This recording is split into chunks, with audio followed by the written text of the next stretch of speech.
O cristianismo mundial vive um paradoxo silencioso. Milhões celebram o Natal, mas poucos entendem suas raízes reais. Antes de qualquer opinião, é preciso olhar para a história com clareza. O judaísmo, tradição que moldou Jesus e os apóstolos, não praticava celebrações de aniversário como parte da vida espiritual. As festas ordenadas por Deus eram agrícolas, proféticas e memorialísticas, nunca centradas no nascimento de indivíduos. Isso expõe um ponto crucial. A celebração natalina não nasce no solo bíblico, mas no solo cultural romano. A partir do século IV, quando o cristianismo se expandiu no Império, surgiram estratégias para substituir costumes pagãos por significados cristãos. É aí que 25 de dezembro entra em cena como data simbólica, não histórica. Para o cristão moderno, compreender isso é maturidade espiritual. Reconhecer que fé e tradição nem sempre nascem do mesmo lugar. Quando analisamos 25 de dezembro, encontramos o Natalis Solis Invicti, o nascimento do Sol Invicto. Essa celebração marcava o retorno da luz após o solstício de inverno no hemisfério norte. Roma vivia rituais solares, coroas radiantes, imagens do sol vencendo as trevas. A população estava acostumada a celebrar o cosmos. Quando o cristianismo buscou consolidar sua presença cultural, líderes perceberam que ressignificar uma data já enraizada seria mais eficaz do que criar uma nova celebração do zero. Assim, a linguagem da luz foi reinterpretada. Em vez do sol invicto, apresentou-se Cristo como a verdadeira luz que ilumina o mundo. Essa aproximação não apaga a fé, mas exige compreensão. Muitos cristãos atuais desconhecem que a escolha da data foi uma estratégia civilizatória. E entender isso não diminui Cristo, apenas revela o processo histórico por trás da tradição. Do ponto de vista do fundamentalismo hebraico, a questão ganha outra profundidade. A cultura judaica rejeitava ritos de aniversário porque os associava a práticas gentílicas e exaltação individual. A Bíblia mostra aniversários quase sempre em contextos estrangeiros, como o do faraó no Egito. Nada disso fazia parte do culto a Deus em Israel.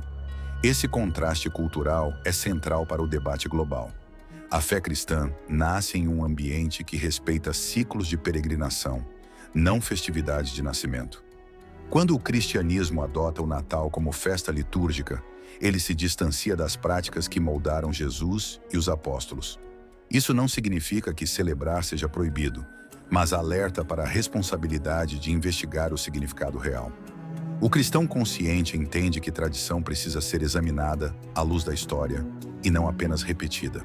A disputa simbólica entre Jesus e o Sol Invicto é um dos capítulos mais fascinantes da história religiosa. Roma enxergava o Sol como força vitoriosa, eterna e invencível.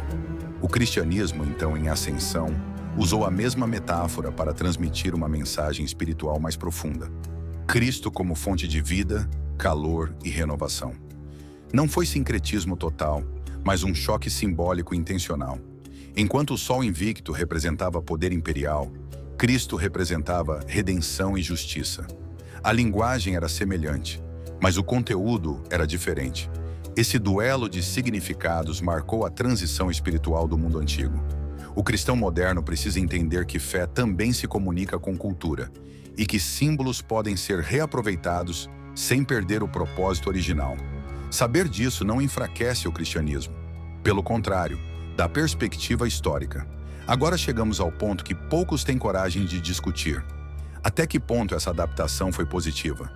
Há quem rejeite totalmente o Natal por causa de suas raízes romanas. Mas isso simplifica demais o processo histórico. As religiões crescem quando conversam com o mundo ao redor. A pergunta correta não é de onde veio a festa, mas o que fazemos com ela hoje. Se o Natal se torna consumo, vaidade e distração, perde seu valor espiritual. Se vira reflexão, gratidão e mensagem de esperança, ganha força. A fé cristã nunca dependeu de datas, mas de transformação interior. O perigo não está na existência da festa, mas na sua distorção. O cristão maduro entende que símbolos são meios, não fins. A celebração deve apontar para Cristo, não para o calendário romano. Vamos aprofundar a exegese bíblica. Não há mandamento para celebrar o nascimento de Jesus. Os evangelhos registram o evento, mas não ordenam uma comemoração anual. Os apóstolos, mesmo vivendo décadas após o nascimento de Cristo, jamais instituíram uma data especial para isso. As primeiras comunidades cristãs estavam focadas na ressurreição, no discipulado e na proclamação do evangelho. Celebrar aniversário não era prioridade espiritual. Isso confronta a visão moderna que trata o Natal como centro emocional da fé. A narrativa bíblica enfatiza mais o propósito da vinda de Cristo do que o dia em que ele nasceu. O ensinamento é claro: a fé se baseia na mensagem, não na data. Esse princípio deveria orientar a consciência global dos cristãos, para que não confundam tradição cultural com doutrina eterna. Para comunidades ao redor do mundo, a questão prática é inevitável. Celebrar ou não celebrar?